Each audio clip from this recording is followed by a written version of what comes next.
Pope Francis is laid to rest. Now all eyes are on the upcoming conclave. A new study finds cancer-causing chemicals in synthetic hair used for braiding.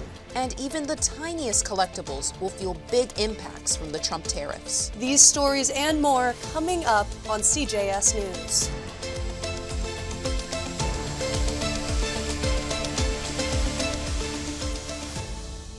Good afternoon. I'm Brianna Dennehy. And I'm Monet Gilbo. Thanks for watching CJS News. Our top stories today. This morning, Russian President Vladimir Putin ordered a 3-day ceasefire in Ukraine set to begin next week.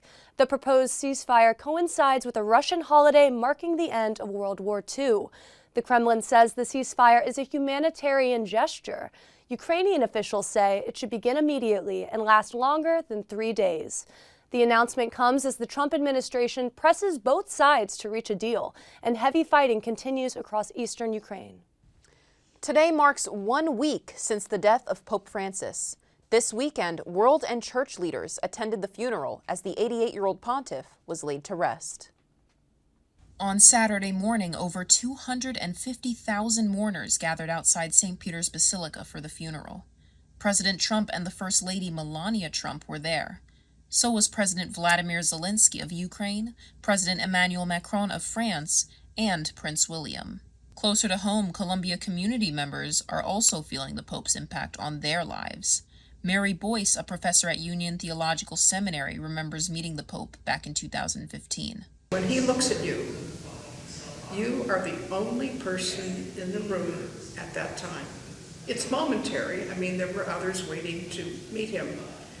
But it was, I have to say, it's one of the more profound experiences of meeting someone in my life. After the funeral mass, the Pope-mobile carried the casket through the streets of Rome.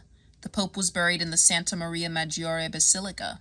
Pope Francis had a strong connection to that basilica and often visited before and after foreign trips. This morning, the Vatican announced that the conclave to elect a new pope will begin next Wednesday. In 2013, the conclave that ended with the selection of Pope Francis lasted 2 days. Monet? In other international news, Pakistani officials are calling for a neutral investigation into recent killings in Kashmir. The deadly militant attack in the contested Kashmir region left 26 people dead. India blames Pakistan, and Pakistan denies any involvement. Tensions between the two nuclear-armed neighbors have since escalated, raising fears of a broader conflict. At least 13 Palestinians were killed after an Israeli airstrike on Saturday destroyed a building in Gaza City. Many are trapped under rubble. The UN warns Gaza, home to 2 million people, they're facing imminent famine as aid supplies near depletion. On Saturday, there was a massive explosion at Iran's Shahid Raja'i port. The explosion killed 28 people and injured close to 1,000. The blast happened amid ongoing U.S.-Iran nuclear talks in Oman and has since been linked to containers of fuel that were intended for ballistic missiles. Canadians head to the polls today, voting in a snap election that will decide who will be the country's next prime minister. The election comes after Mark Carney was sworn in last month, replacing his party colleague Justin Trudeau. Closer to home, a disturbing statistic: more women in the U.S. die in childbirth than in other Western countries. And the CDC says 80% of these deaths are preventable. Black and brown women are at greater risk than white women. Now, one local lawmaker describes what he says could be a solution. CJS reporter Kiara Schmid is live in Bay Ridge with that story. Kiara? Yes, Rihanna. Reports actually show that women with low-risk pregnancies have better outcomes at birthing centers than at hospitals. I spoke with a mother who experienced both. When Jade Liu had her first child at the hospital, it was not a good experience. I had Tyson unmedicated, and I didn't want to have him unmedicated at the time. I was requesting for pain medicine. I kept getting put off. Black women in the U.S. are 3.5 times more likely to die from pregnancy-related causes than white women, according to the CDC. And in New York City, they're 9 times more likely to die from pregnancy or childbirth than white women. New York has really not the best care. It's not thorough. It's not respectful. Ann Wallen is a doula who's worked in and out of New York for 30 years. I absolutely believe that if New York had more birth centers, that it would help reduce our maternal mortality rates here. Birthing centers provide a home-like environment where midwives guide women with low-risk pregnancies through childbirth without unnecessary medical intervention. Public advocate Jemani Williams released a report last week that says birthing centers could provide more accessible and culturally competent care.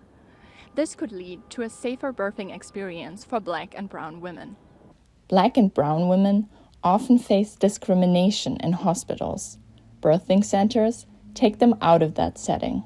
In hospital settings, we see a lot of bad outcomes. In birth centers, we do not.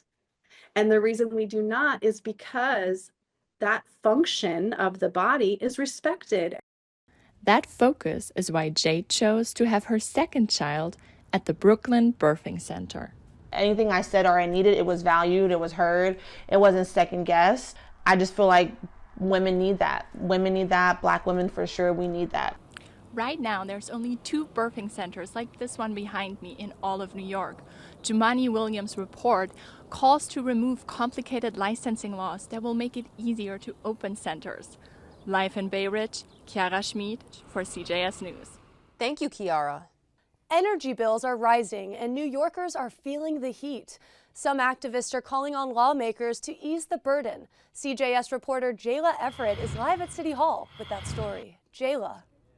Thanks, Monet. 1 in 7 New York households are behind on their electricity bills, and some lawmakers say they may have a solution. So they gathered here at City Hall to drum up support. What do we want? URP! When do we want it? Now! Environmental groups, advocates, and families gathered at City Hall urging lawmakers to pass the New York Home Affordable Transition Act, better known as the NY Heat Act. The bill would cut energy bills by nearly half for struggling families, saving 25% of households an average of $136 a month. Before it started hiking up with the Con Ed, it was mostly like about $100, $200 for the light bill itself. Now with the spike, it's going up to like $400 or $500. I have a sick child that needs to make sure that it's not too hot and not too cold because she has respiratory seizures. The NY Heat Act passed the state Senate, but stalled in the Assembly's Corporations Committee. The bill would cap energy costs at no more than 6% of a household's income. Now, that in itself is going to raise some issues. Who's going to pay the rest? And it's probably going to be distributed among the rest of the ratepayers, not all of whom will be happy about it. If passed, the law wouldn't just lower utility bills. It would also phase out New York's long-standing obligation to expand gas service, a move towards clean energy that could also hurt building owners. It's going to be expensive for a number of building owners to implement it. And so it's possible that they'll argue that it's preempted by federal law. I mean, just not to say I agree with that, but it's possible that they'll make that argument. Advocates say the change is necessary for the environment and also for public health. In order to get dangerous, unhealthy, and unaffordable gas out of our state, we need to have an alternative that is clean, healthy, renewable, and safe. As budget negotiations in Albany continue, advocates hope their efforts here will get lawmakers to push the bill across the finish line. Live at City Hall, Jayla Everett, CJS News. Thank you, Jayla. Brianna? Hair braiding salons are a fixture in many New York neighborhoods, but a new report has a warning about the synthetic hair used in braiding. CJS reporter Isabella Japal is live in Harlem with that story. Isabella? Thank you, Brianna. Here in Harlem on West 126 and Morningside Avenue, there are not just 1, but 6 braiding salons. Many women come here to get their hair braided, but that all may change.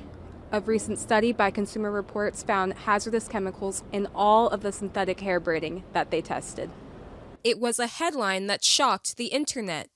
Consumer Reports found 9 out of 10 synthetic hair brands they tested contained lead and other toxic chemicals like acetone. We think of our hair as the air part of the whole head, but there is skin underneath, which is like any other part of our body. It's skin that absorbs. So any chemical that we put on our hair goes into the body too. New Yorkers like Alnisa Petty are now questioning if they should continue getting braids. Am I alarmed? Yes and no. It's like I can't really trust like the United States, the FDA to really like be concerned about like a Black woman's hair. I don't think that that's a concern for them or even the manufacturers at all. Whatever happens like with the market, it's not going to change like, you know, my hairstyles. I might just change how I do them or like what I used to do them, but yeah, it's definitely like a big part of my identity, braids. Experts are saying that more research needs to be done not just on synthetic braiding hair, but on issues pertaining to Black women overall, such as reproductive health and skincare issues. In the meantime, consumers can report any adverse effects they are experiencing from braiding hair to the FDA using their website. Thank you, Isabella. In the wake of these findings, is the synthetic hair industry making any changes? Brianna, no, there have been no changes since the findings have come out.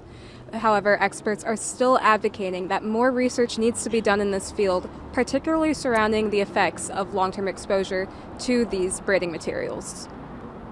Thank you, Isabella. And now to the latest on Trump's tariffs. Earlier this month, President Trump announced a sharp increase on tariffs, roughly 60% of countries, but quickly passed those measures for 3 months, keeping in place universal tariff of 10%. Now he says he's negotiating with other countries, including Japan. The president says the U.S. is in talks with China, now facing a 145% tariff. But China says that's, quote, fake news. The Chinese embassy slammed claims of U.S.-China talks, reposting on X, the U.S. should stop creating confusion. Trump says the tariffs on China will remain unless Beijing offers, quote, something substantial in return. Could be for China, too. Could be for China. Meanwhile, negotiations with Japan are heating up. Trump told White House reporters that he's getting along very well with Japan and that an agreement is very close. We're very close to a deal. In an interview with Time magazine, Trump claimed the U.S. has already struck 200 deals, but he hasn't said with whom. It's not just world leaders who are unhappy with Trump's tariffs. Social media reporter Alex Foster has our On the Vertical report about trinket collectors. They have big concerns about their tiny toys. Trump's tariffs are soon to affect everything from auto parts and electronics to whiskey and tequila, and also adult Gen Z fans of collectible toys. Plastic Cherub's Sunny Angels, which cost anywhere from $10 to $20, are made in Japan and have already seen their price rise by more than 10% since Trump took office. Their manufacturer, Dreams USA, said in a statement that, due to the newly imposed tariffs, adjusting has become necessary to absorb price fluctuations. And at Anmei, the popular trinket shop in Manhattan's West Village, collectors aren't happy. I think if it got to a point where it was like $25, then I would have to definitely reconsider. And I would never buy them again. Collectors often buy these blind boxes in bulk to collect them all, meaning one $1.50 jump on the price tag becomes so much more. Though the current tariffs are still ongoing, President Trump has signalled he's willing to make a deal. I'm getting along very well with Japan. We're very close to a deal. But until the tariffs are lowered, a higher price tag means fewer plastic angels. Thank you for being here with us today, Alex. These little trinkets almost remind me of little Teletubby dolls. Would that be a fair comparison to make? I think you're right, Brianna. I think at the moment there's a really big market for cute collectible things, and Teletubbies definitely fall under that.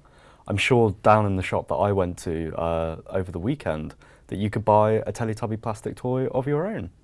Sounds like we need to take a trip. We definitely do.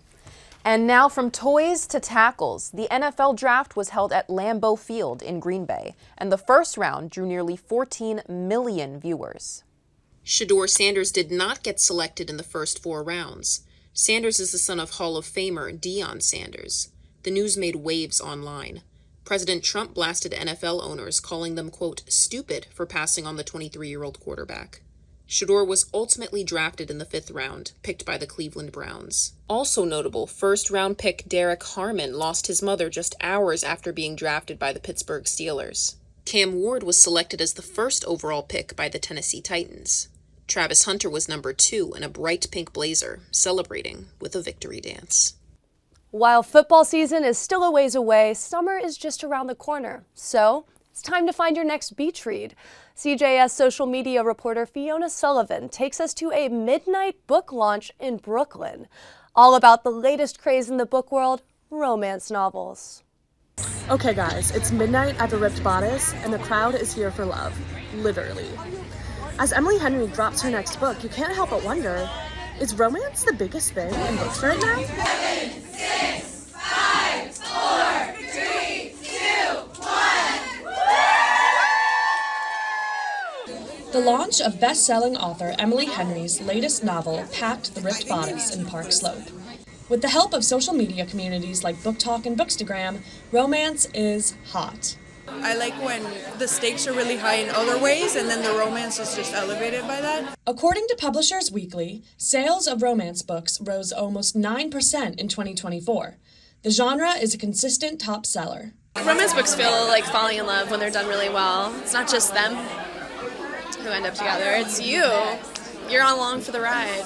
Stephanie Haig has nearly 60,000 followers on Bookstagram and TikTok. She says 50 Shades of Grey jump-started the trend.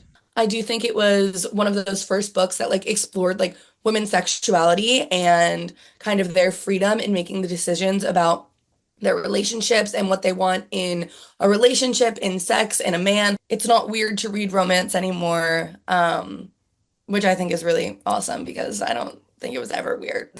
Back at the Ripped Bodice, workers say the event sold out thanks to online promotion and the growing romance fan base.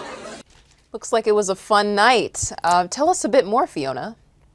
Yeah, well, when a book's release is highly anticipated, such as Emily Henry's, a lot of people will stay up until midnight when a book is officially published because they want to buy and read it as soon as possible. A lot of bookstores therefore make an event out of it, a party, because then it will generate book sales and sales for the store and bring a lot of people together. Is this the first time that a book launch has been held at midnight? No, so the trend actually began in the early 2000s specifically with Goblet of Fire. It was the first Harry Potter book that really gained popularity, and since then it's been other series such as Twilight, Hunger Games, and now romantasy is a big genre as well that gets a lot of attention for book parties. Well, I am Team Edward. I can say the same. And that's the news for today. Thank you for watching. I'm Monet Gilbo. And I'm Brianna Dennehy. We'll see you next time on CJS News.